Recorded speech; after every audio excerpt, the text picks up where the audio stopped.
ఒకే సంవత్సరం ఒకే నెలలో వారం తేడాలో ముగ్గురు పెద్ద హీరోల సినిమాలు వస్తే ఎలా ఉంటాదో 1983 సంవత్సరం మార్చి నెలలో జరిగింది.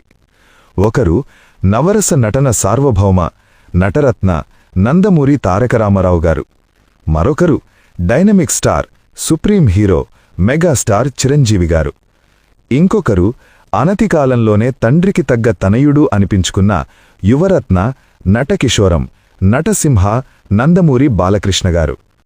తెలుగు తెర వేల్పులైన ఈ ముగ్గురి సినిమాలు ఒకేసారి విడుదల కాగా ఎవరి సినిమా బాక్సాఫీస్ వద్ద హిట్ అనిపించుకుందో ఈ వీడియోలో వివరంగా తెలుసుకుందాం.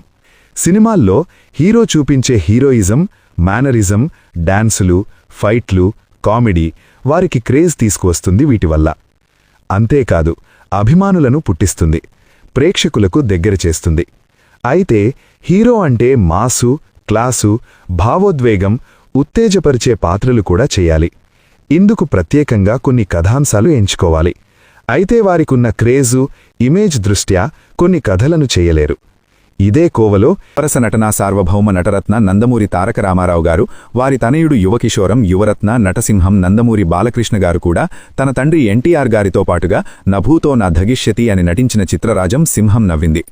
రామకృష్ణ సినీ స్టూడియోస్ బ్యానర్లో నందమూరి హరికృష్ణ నిర్మించిన 1983 సంవత్సరం మార్చి 3వ తేదీన రిలీజైన ఈ సినిమాకి డే యోగానంద దర్శకత్వం వహించారు. ఈ సినిమాలో ఎన్టీ రామారావు, నందమూరి బాలకృష్ణతో పాటుగా కళారంజని ప్రధాన పాత్రల్లో నటించారు. చక్రవర్తి సంగీతం సమకూర్చారు. శివాజీ గణేశన్, కార్తీక్ నటించిన ఈ చిత్రాన్ని తమిళంలో రాజా మర్యాదయిగా రీమేక్ చేశారు. ఎన్టీఆర్ కెరీర్లోని పెద్ద డిజాస్టర్గా నిలిచింది ఈ cinema. Supreme hero megastar Chiranjeevi గారి సినిమా వివరాల్లోకి వెళితే, సినిమాల్లో హీరో చూపించే హీరోయిజం, మేనరిజం, డాన్సులు, ఫైట్లు, కామెడీ వారికి క్రేజ్ తీసుకువస్తుంది. వీటివల్ల అంతేకాదు అభిమానులను పుట్టిస్తుంది, ప్రేక్షకులకు దగ్గర చేస్తుంది.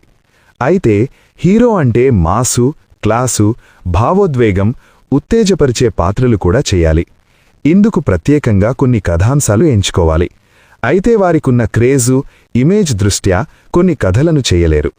ఇదే కోవలో చిరంజీవి అప్పటివరకు తాను టచ్ చేయని ఓ ప్రయోగాత్మక కథను టచ్ చేసి సమాజంపై ప్రభావం చూపించారు.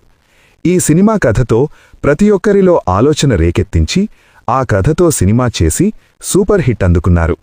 ఇలా ఆ సినిమాలో చిరంజీవి తన నటనతో కొత్త అభిమానులకు దగ్గరయ్యారు. ఆ సినిమా మరేదో కాదు, అభిలాష. హీరోయిజం లేకుండా కేవలం కథ, కథనంపై నడిచే సినిమా.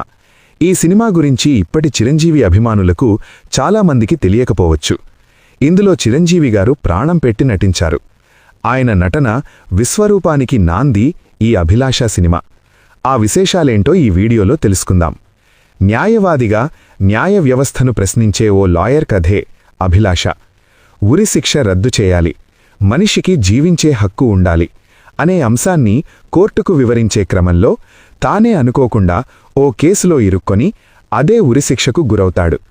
ఈ క్రమంలో తాను అనుభవించే మానసిక వ్యధను లాయర్ చిరంజీవి పాత్రలో చిరంజీవి జీవించారు. సినిమాలో పాత్రలా కాకుండా చిరంజీవికే తర్వాత సన్నివేశంలో ఏమవుతుంది, ఉరిశిక్ష పడుతుందా అనే ఎంతలా ప్రేక్షకులు లీనమైపోతారు. కథా కథనంలో ఉన్న పట్టును తెరపై చిరంజీవి చేసి చూపించారు. తన పాత్రలోని ఆవేశం, అనుకున్నది సాధించాలనే పట్టుదల, కొన్ని చోట్ల అమాయకత్వం, కేసులు ఇరుక్కున్న తర్వాత నిస్సహాయ స్థితిలో చూపిన భావోద్వేగం ప్రేక్షకులను కట్టిపడేసింది. అప్పటికి చిరంజీవికి 5 ఏళ్ల సీనియారిటీ, 50కి పైగా సినిమాలు చేసిన అనుభవం ఉంది. అయితే కుర్రాడిలా విలన్, హీరో, ఆకతాయిగా మాస్ క్లాస్ పాత్రల్లో చేసిన చిరంజీవికి ఒక ప్రయోగాత్మక సినిమా చేయడం ఇదే ప్రథమం. మెరుపు వేగంతో చిరంజీవి చేసే డాన్సులు, ఫైట్లకు కేరాఫ్ అడ్రస్గా మారిన చిరంజీవి ఈ సినిమా చేయడం విశేషంగానే చెప్పుకోవాలి. చిరంజీవి నటనకు ప్రేక్షకాభిమానులు ప్రశంసలే కాదు, విమర్శకులు సైతం మెచ్చుకున్నారు. ప్రముఖ నవలా రచయిత యండమూరి వీరేంద్రనాథ్ రాసిన అభిలాష నవల ఆధారంగా సినిమా తెరకెక్కించారు. నవల చదివి చిరంజీవి తల్లి అంజనాదేవి ఈ కథను సినిమా చేయాలని, హీరోగా నటించాలని చిరంజీవిని కోరారట. అందుకే చిరంజీవి ఈ సినిమాలో అంతగా జీవించగలిగారేమో అనిపిస్తోంది. యండమూరి నవలలు సినిమాగా రావటం అభిలాష సినిమా నుంచే మొదలైంది. అప్పటికే చిరంజీవికి నవలా నాయకుడు అనే పేరు ఉంది. చిరంజీవి కంటే ముందు మన టాలీవుడ్లో నవలా నాయకునిగా నటసామ్రాట్ అక్కినేని నాగేశ్వరరావు గారి పేరు చెప్పుకునేవారు. ఆయన తరువాత తెలుగు చిత్రసీమలో ఆ క్రెడిట్ చిరంజీవికే దక్కుతుందని చెప్పవచ్చు. అలా చిరంజీవిని నవలానాయకునిగా నిలిపిన చిత్రాలలో మొదటిది అభిలాష అని చెప్పాలి. నిజానికి ఈ సినిమా కంటే ముందు కూడా చిరంజీవి చెండిప్రియ, న్యాయం కావాలి వంటి నవలా చిత్రాల్లో నటించినప్పటికీ కథను తన భుజాలపై వేసుకుని వెళ్లే కథానాయకుని పాత్రలు వాటిల్లో పోషించలేదు. అందువల్ల అభిలాషతోనే చిరంజీవికి నవలానాయకుడు అన్న పేరు వచ్చిందని చెప్పవచ్చు. అప్పటికే నవలా రూపంలోనూ అభిలాష జనాన్ని ఎంతగానో మురిపించింది.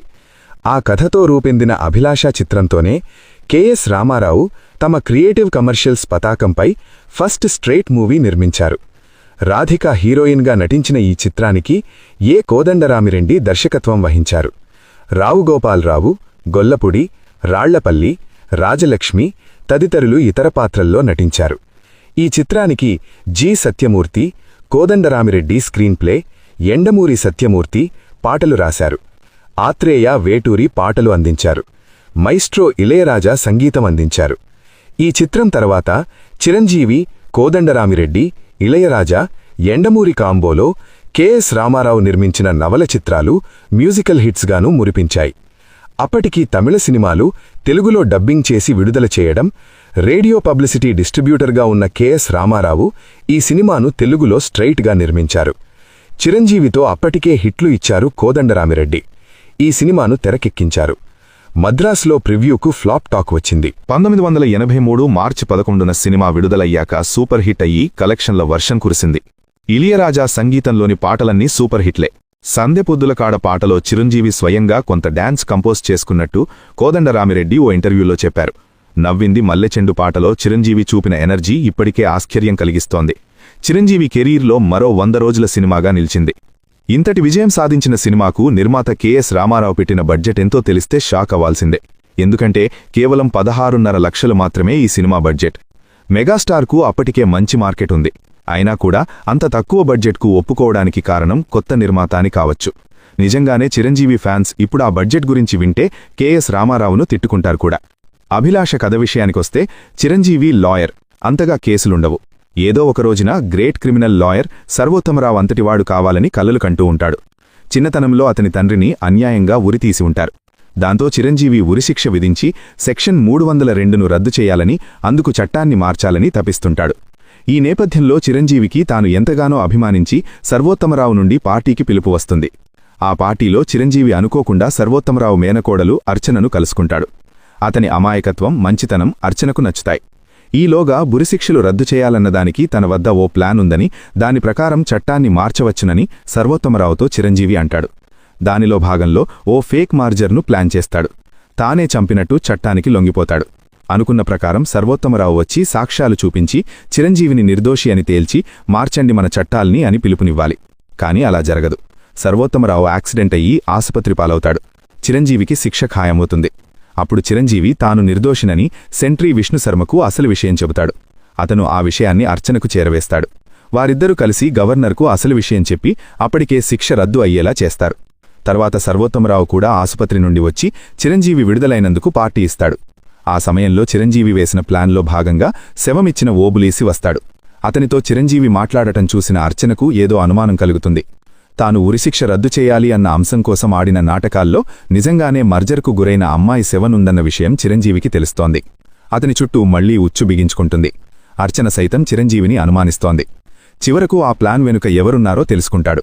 అది తాను ఎంతగానో అభిమానించి సర్వోత్తమరావు అని తెలిసి ఆశ్చర్యపోతాడు. అసలు శవంగా మారిన అమ్మాయి సర్వోత్తమరావు అక్రమ సంతానమని, అందువల్లే ఆమెను అతనే చంపుతాడని తెలుస్తోంది. ఈ విషయాలు అర్చనకు తెలుస్తాయి. సర్వోత్తమరావు అర్చనను, చిరంజీవిని మట్టుపెట్టాలనుకుంటాడు కాని అతనే దొరికిపోతాడు. కోర్టులో సర్వోత్తమరావుకు శిక్ష పడాలని వాదిస్తాడు చిరంజీవి. చివరిలో ఉరిశిక్ష ఎందుకు అని ప్రశ్నిస్తాడు. ఉరిశిక్షకు బదులుగా యావజ్జీవ శిక్ష విధించి అతనిలో మార్పు వచ్చేలా చేయాలని చిరంజీవి అభిలాషిస్తాడు. ఏ ప్రెసిడెంటు, ఏ ప్రైమ్ మినిస్టర్ ఉండగా ఈ ఉరిశిక్ష రద్దవుతుందో వారికి ఈ చిత్రం అంకితమంటూ ఎండ్ రికార్డు వేస్తారు. ఒకే సంవత్సరం, ఒకే నెలలో, వారం తేడాలో 3 పెద్ద హీరోల సినిమాలు వస్తే ఎలా ఉంటాదో 1983వ సంవత్సరం మార్చి నెలలో జరిగింది. ఒకరు నవరస నటనా సార్వభౌమ నటరత్న నందమూరి తారక రామారావు గారు. మరొకరు dynamic star supreme hero megastar Chiranjeevi గారు. ఇంకొకరు అనతికాలంలోనే తండ్రికి తగ్గ తనయుడు అనిపించుకున్న యువరత్న నటకిషోరం నటసింహం నందమూరి బాలకృష్ణ గారు. తెలుగు తెరవేల్పులైన ఈ ముగ్గురి సినిమాలు ఒకేసారి విడుదల కాగా ఎవరి సినిమా బాక్సాఫీస్ వద్ద హిట్ అనిపించుకుందో. ఈ వీడియో మీకు నచ్చుతుందని ఆశిస్తూ ఈ వీడియోకి ఒక లైక్ చేసి కామెంట్ చేస్తూ సబ్స్క్రైబ్ చేసుకుని పక్కనే ఉన్న బెల్ ఐకాన్ కొట్టండి.